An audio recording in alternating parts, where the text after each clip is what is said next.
Cockroach জনতা party আৰু ছাত্ৰ আন্দোলনৰ ঐতিহাসিক বিজয়। মোদী চৰকাৰৰ দম্ভালি চূৰ্ণ বিচূৰ্ণ কৰি অপৰাজয় ছাত্ৰ শক্তি। ছাত্ৰ শক্তিৰ প্ৰচণ্ড হুংকাৰৰ ওচৰত আঁঠু ল'লে অহংকাৰী মোদী চৰকাৰে। CJPৰ হেঁচাত পদত্যাগ কৰিবলৈ বাধ্য হ'ল শিক্ষামন্ত্ৰী ধৰ্মেন্দ্ৰ প্ৰধান।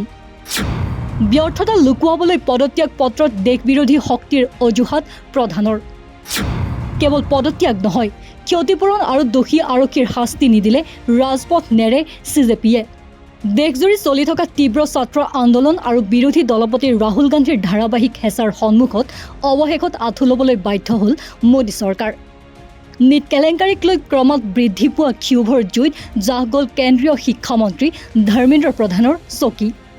শনিবাৰে দুপৰীয়া 2:18 ছ'চিয়েল মিডিয়াৰ জৰিয়তে নিজৰ পদত্যাগ পত্ৰ ৰাজহুৱা কৰিবলৈ বাধ্য হয় শিক্ষামন্ত্ৰীগৰাকী। CJP চমুকৈ কক্ৰোচ জনতা পাৰ্টিৰ আপোচবিহীন সংগ্ৰামৰ ফলশ্ৰুতিতে মোদী চৰকাৰৰ এগৰাকী জ্যেষ্ঠ মন্ত্ৰীয়ে পদত্যাগ কৰিবলৈ বাধ্য হোৱা ঘটনাক চৰকাৰখনৰ এক বিৰল পৰাজয় বুলি গণ্য কৰা হৈছে। প্ৰতিৰক্ষা মন্ত্ৰী ৰাজনাথ সিঙে পূৰ্বে দাবী কৰিছিল যে তেওঁলোকৰ চৰকাৰত কোনো মন্ত্ৰীয়ে পদত্যাগ নকৰে, কিন্তু ছাত্ৰ শক্তিৰ প্ৰচণ্ড ঢৌৱে আজি চৰকাৰৰ সেই অহংকাৰ চূৰ্ণ বিচূৰ্ণ কৰি পেলালে। ধৰ্মেন্দ্ৰ প্ৰধানৰ পদত্যাগৰ পিছতেই CJPৰ প্ৰতিষ্ঠাপক সভাপতি অভিজিৎ দীপকেই চৰকাৰক তীব্ৰ সকিয়নি দি কয় যে এই পদত্যাগে প্ৰমাণ কৰিছে যে যদিহে জনসাধাৰণে ভয় নাখায় আৰু চৰকাৰৰ স্বৈৰাচাৰী নীতিৰ ওচৰত শিৰণত নকৰে, তেন্তে যিকোনো ব্যক্তিক পদচ্যুত কৰিব পাৰি। তেওঁ স্পষ্ট কৰি দিয়ে যে কেৱল মন্ত্ৰীৰ পদত্যাগতেই এই সংগ্ৰাম স্তব্ধ নহয়।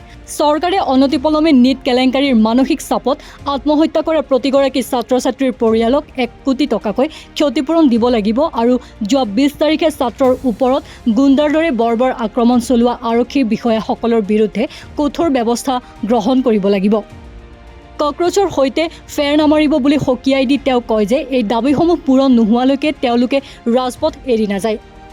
ইফালে নিজৰ ব্যৰ্থতা লুকুৱাবলৈ সদ্য পদত্যাগী শিক্ষামন্ত্ৰী ধৰ্মেন্দ্ৰ প্ৰধানে এখন দীঘলীয়া পদত্যাগ পত্ৰত নীট কেলেংকাৰী সন্দৰ্ভত নানান অজুহাত দাঙি ধৰিছে।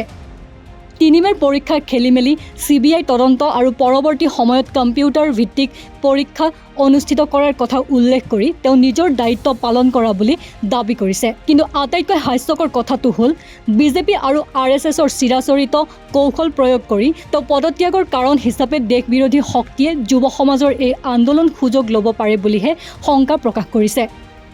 প্ৰথম দিনৰ পৰাই দায়িত্ব স্বীকাৰ কৰা বুলি দাবী কৰা প্ৰধানে দৰাচলতে প্ৰবল ৰাজনৈতিক আৰু ছাত্ৰ আন্দোলনৰ হেঁচাত পৰিহে যে এই সিদ্ধান্ত ল'বলৈ বাধ্য হৈছে, সেয়ে সমগ্ৰ দেশবাসীৰ আগত আজি জলজল পটপটকৈ স্পষ্ট হৈ পৰিছে।